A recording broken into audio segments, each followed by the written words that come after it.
Hello everyone, Kevin here. So yesterday I spent about $400 on these new comic books. What can I say? I love my superheroes.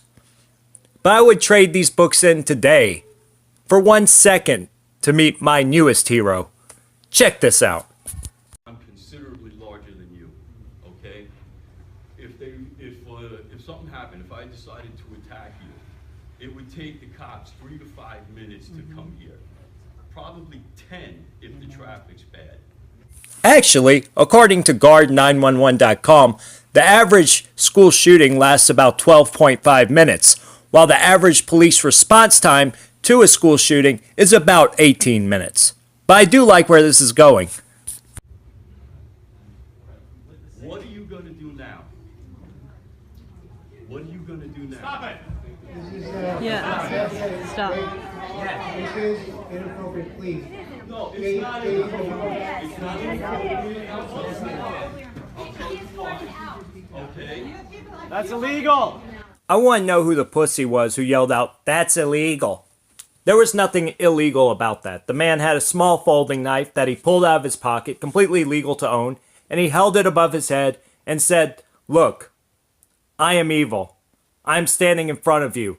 What are you going to do?" And that young man showed us exactly what he would do. He was running and hiding, cowering, waiting for government to save him. The very government that will take 18 minutes to get there. At Columbine, Eric Harris and Dylan Klebold walked around and shot kids who were hiding under desks, waiting for the police to come save them. This is the lesson we're teaching these kids. Not to fight back, but to run and hide. Pretend you're dead, and hope the bad guys miss you. Well, I can tell you guys, from my experience in combat, the best defense is an offense. You rush that shooter. Sure, they might shoot 1 or 2 of you, but the outcome will be much less violent. Guys, we're raising a generation of pussies, and it is now affecting our lives directly as they walk around demanding that we give up our guns, that we pass more laws so that government has more intrusion into our lives just so they feel safe, because they want safe spaces everywhere. But the world is not safe, and everything they do seems to make us less safe. People who want real safety, they depend on themselves. Unfortunately, it's reality, though. Those are what You can't pull a switchblade out on my kid in school. That's insane. Well, what do you think, a guy with a gun? No, that's completely illegal. So I put the text in there so you could see what the woman was saying to this kid to warrant those responses. First of all, that was not a switchblade knife. That was a folding case knife, which are very hard to open and close, by the way. A switchblade springs open. These things you have to bend and turn them open, which he did not turn it open at any time.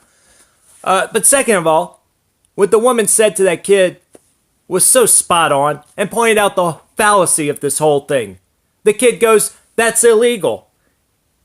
And the woman says, "Well, what do you think a shooter's going to do?"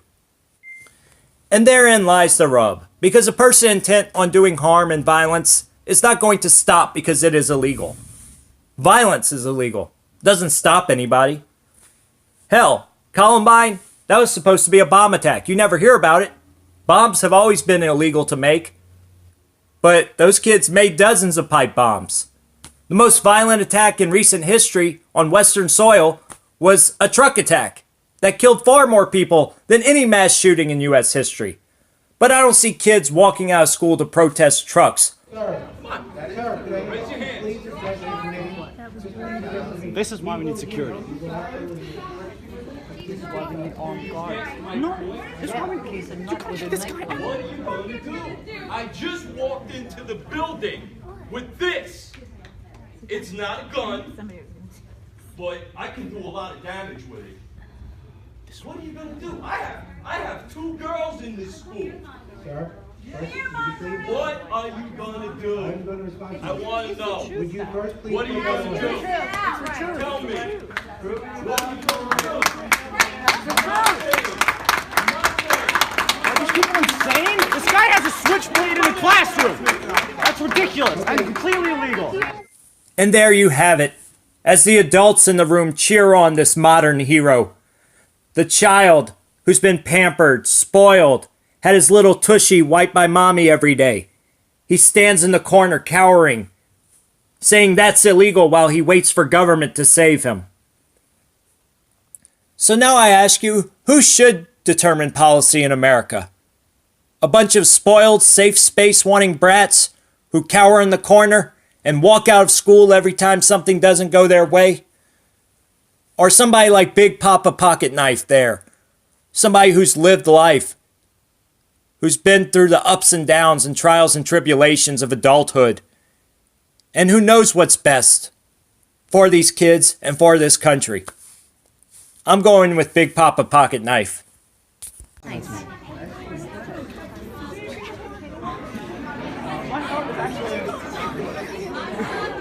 I skipped past about 2 minutes of this kid complaining in the background to show you the tragic end of our hero's great stand.